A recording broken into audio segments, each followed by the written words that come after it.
हिंदुस्तान हमारे बाप की जागीर है, तो मैं बोलता हूँ ना ठीक है, आपके बाप की जागीर है। हिंदुस्तान पे मेरा ज्यादा अधिकार है, क्योंकि मैं तो 1940 हजरत आदम की औलाद, वहां से आ रहे हम बस। हाँ, तो आपने तो किताबों में पढ़ा होगा ना, आदम अलैहिस्सलाम ने पहले पैर कहाँ रखा? हिंदुस्तान में। हाँ, हिंदुस्तान में।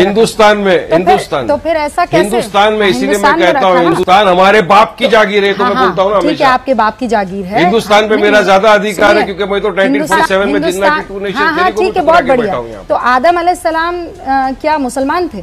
आपको क्या पता क्या थे आदम अलैहिस्सलाम? आप मुझे बताइए ना, मैं तो सवाल पूछ रही हूँ। आप बताइए, माँ हव्वा क्या थी? पता है, मुझे तो ये पता है। माँ हव्वा क्या थी? माँ हव्वा क्या थी? आदम अलैहिस्सलाम क्या थे? बताइए ना, वो मुसलमान थे क्या? माँ हव्वा क्या थी? भाई इस्लाम तो आदम अलैहिस्सलाम लेकर नहीं आए ना। बता रहा हूँ, नहीं कौन लाया?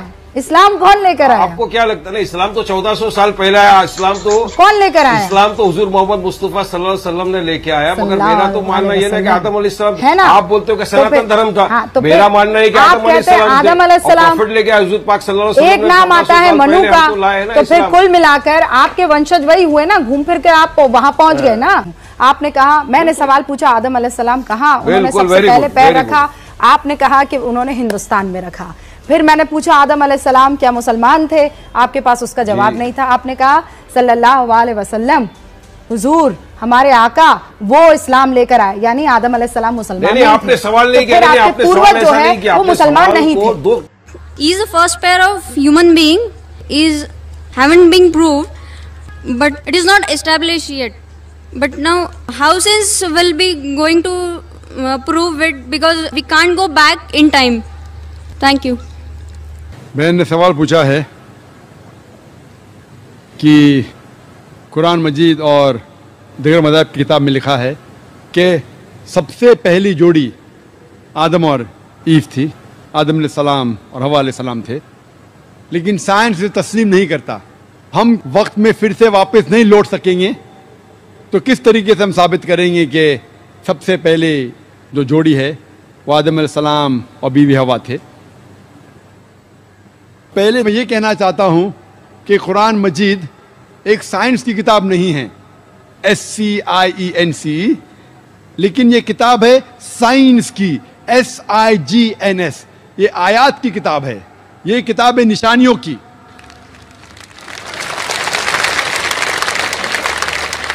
और कुरान मजीद में सब साइंस के फॉर्मूला नहीं है, लेकिन कुरान मजीद में 6000 से ज़्यादा आयतें हैं, 6000 से ज़्यादा निशानियां हैं, और इस 6000 में से 1000 से ज़्यादा अल्हम्दुलिल्लाह साइंस के बारे में बात करती है। और मैं ये कहना चाहता हूँ कि साइंस इतनी एडवांस नहीं है, तो मैं क्यों कुरान मजीद में हर बात पे अमल करता हूँ। जो भी कुरान मजीद में लिखा है साइंस के बारे में, अगर आप मेरी तकरीर सुनेंगे, मिसाल के तौर पे हम कह सकते कि 80% साइंस प्रूफ कर चुका है कि जो भी कुरान में लिखा है 100% सही है। 80% जो कुरान में लिखा है साइंस ये साबित कर चुका है कि 100% सही है। अभी 20% इज एम्बिगुअस, जो हमें पता नहीं। इस 20% में से 1% अभी तक साबित नहीं किया गया है कि वो गलत है। अननोन, एम्बिगुअस, पता नहीं, तो हम डालते हैं उसे डाउटफुल कैटेगरी में। Doubtful, we don't know. तो मेरी लॉजिक ये कहती है, अगर 80% 100% सही है और 20% डाउटफुल है, अननोन है, एम्बिगुअस है, उसमें से 0.1% भी साबित नहीं हो चुका कि गलत है, क्योंकि साइंस इतनी एडवांस नहीं है कि उसे साबित कर सके। तो मेरी लॉजिक ये कहती है कि ये 20% भी इंशाअल्लाह सही होगा। और इस 20% में आता है कि पहली जोड़ी इंसान की थी आदम अलैहिस्सलाम और बीवी हवा।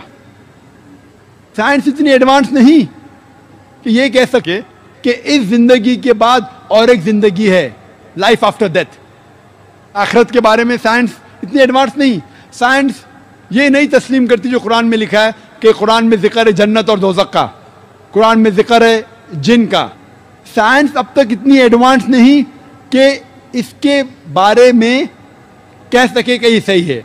तो बहुत सी चीज़ें जो कुरान मजीद में लिखी थी 1400 साल पहले, अक्सर चीजें साइंस तस्लीम नहीं करती थी, लेकिन आज साइंस एडवांस होने के बाद, साइंस तरक्की करने के बाद 80% से ज़्यादा हम ये कह सकते हैं कि साइंस आज तस्लीम करती है कि 100% सही है।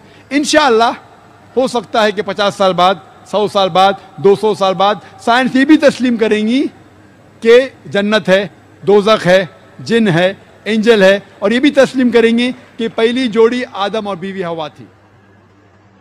मी एसबी माने सर्व्हिस करतो इथं पुण्यामध्ये। माझा मित्र आशिफ शेख यांनी सांगितल्यामुळे मी इथं आलेलो आहे। ईश्वर एक आहे, अल्लाह एक आहे, मग ही धर्माची विविधता कशासाठी, मग एवढा आटापिटा कशासाठी चाललाय? हेच धर्म व्हायला पाहिजे, तेच धर्म व्हायला पाहिजे। ईश्वराने एकच धर्म निर्माण केला असतं ना, मग हे तुम्ही काय करताय? ईश्वराचं जे काम आहे त्यांनी एकच जर इस्लाम धर्म हे केला असता तर हे विविधता आली नसती ना, आणि तुम्हाला प्रचार पण करायची वेळ आली नसती। भाई साहब ने बहुत अच्छा सवाल पूछा है कि ईश्वर एक है, पैगाम एक है, तो ये दिगर धर्म क्यों हैं? ये इतने धर्म क्यों हैं? इसीलिए कुरान मजीद में लिखा है कि अल्लाह सुब्हाना व ताला ने एक ही मज़हब भेजा है। जितने भी किताबों में मज़हब जो लिखा है वो एक ही है। ये हम इंसानों ने गलत बनाए हैं। ये हम इंसानों ने, जितने भी इख्तिलाफ है हम इंसान ने किए हैं। तो कुरान मजीद में लिखा है कि अल्लाह भगवान ने एक ही धर्म भेजा है, और वो एक धर्म में लिखा है एक ही खुदा। लेकिन ये मुसलमान, हिंदू, ख्रिश्चन, शीख, ईसाई हे कशासाठी? एकाच इस्लाम धर्मात जर सगळ्या पहिल्यापासून आले असते, हा काय भानगड करायची गरजच नव्हती ना। हाँ, मराठी मुझे समझते जवाब देने आता नहीं। भाई साहब ने पूछे क्या ये मुसलमान, हिंदू, क्रिश्चियन, सिख, क्या ये भांडर क्यों करना, क्यों ये करना चाहिए? तस नको ना, एकच पाहिजे, एकता पाहिजे। तो एकता के लिए तकरीर तो हो रही है। नहीं, इसीलिए तो आते भांडर हो रहा है, गड़बड़ हो रही है, इसीलिए तो तकरीर कर रहा हूँ। अगर भांडर नहीं होगा तकरीर क्यों करूंगा मैं? नाही, भांडण असं म्हणत नाही। देवाने इस्लाम धर्मात सगळ्यांना जन्माला घातलं असतं, हे आटापिटा झाला नसतं ना। हाँ, तो इसीलिए आप देखेंगे जो आप कह रहे हैं, हर किताब में लिखा हुआ है कि आप भगवान के पैगाम पे अमल करो। ये आप देखते हैं, मिसाल के तौर पे आप तहकीक करेंगे, आप कहेंगे कि आप पानी को वाटर क्यों बोलते? ये पानी, वाटर, जल क्या है? सिर्फ पानी कहो। ये सगळ्यांनी मानायला पाहिजे ना। पानी कह सकते, जल कह सकते, पानी कहते हिंदी में, जल कहते संस्कृत में, वाटर कहते इंग्लिश में, मोया कहते अरबिक में। लेकिन मैं कहना चाहता हूं कि अगर आप तहकीक करेंगे, सब मजहब, सब धर्म का पैगाम एक ही है। वो मिलावट को हटा दो, जो यकसा है उसके ऊपर अमल करो। इसीलिए मैं कहता हूं, अगर आपको जितने, डॉक्टर साहेब, आपको जितने समजलं नाही, सगळे जर इस्लाम धर्मात आले असते ना, हे तुम्ही आटापिटा करायची गरज नव्हती। म्हणजे देवाने पहिलं ते जन्म तिथं घालायला पाहिजे होतं, पण हे विविधता का तयार झाले, असं का व्हावं? तुमचं काय मत आहे याच्याबद्दल? क्या बोले, जरा मराठी इतनी मेरी अच्छी नहीं, समझ गया हूं मैं। आप ये कहना चाहते हैं कि आप क्यों कहते हैं कि इस्लाम ही सही है? नहीं, आप इस्लाम बोल रहे हैं तो भगवान ने वो इस्लामी एक ही करना मांगता था ना। वो हिंदू, मुस्लिम, सिख, ईसाई ऐसा क्यों हुआ? भाई साहब, मैं आपके सवाल को अच्छे से समझ चुका हूँ। आप शायद हिंदी नहीं समझते। मैं जवाब देने जा रहा हूँ, बीच में बोल रहे। अब मैं जवाब देने जा रहा हूँ, बीच में बोल रहे। आपका सवाल है कि अगर धर्म एक है तो ये अलग अलग धर्म के नाम क्यों हैं? ईसाई, सिख, बुद्ध, इस्लाम क्यों? तो उसका ही तो जवाब दे रहा हूं मैं। हाँ, बोलो।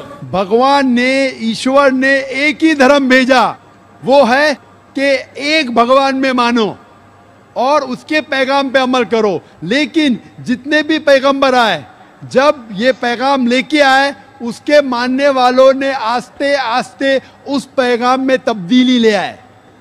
और आपके पहले एक भाई ने यही सवाल पूछा था, तो मैंने ये जवाब दिया था कि पैगाम तो सब पैगंबर का एक था कि भगवान एक है, ईश्वर एक है, और सिर्फ एक भगवान में मानना चाहिए। बुत परस्ती गलत है, भगवान का बुत नहीं बनाना चाहिए, भगवान ने बेटा नहीं जना। लेकिन वक्त जाने के वजह से इस पैगाम में तब्दीली आने लगी। जब तब्दीली आए, तो भगवान ने दूसरे पैगंबर को भेजा, फिर तब्दीली है, फिर पैगंबर भेजा। इस तरीके से 1,24,000 पैगंबर इस धरती पे आए, और जितने भी पैगंबर आए वो सिर्फ अपने लोग को सही रास्ता दिखाने के लिए आए, और आखिरी पैगंबर से मोहम्मद सल्लल्लाहु अलैहि वसल्लम। तो मैं ये कहता हूं आपसे, अगर इख्तिलाफ है तो मैं ये कहता हूं कि जो यकसा है सारे मजहब की किताबों में, कम से कम उस पे तो अमल करो।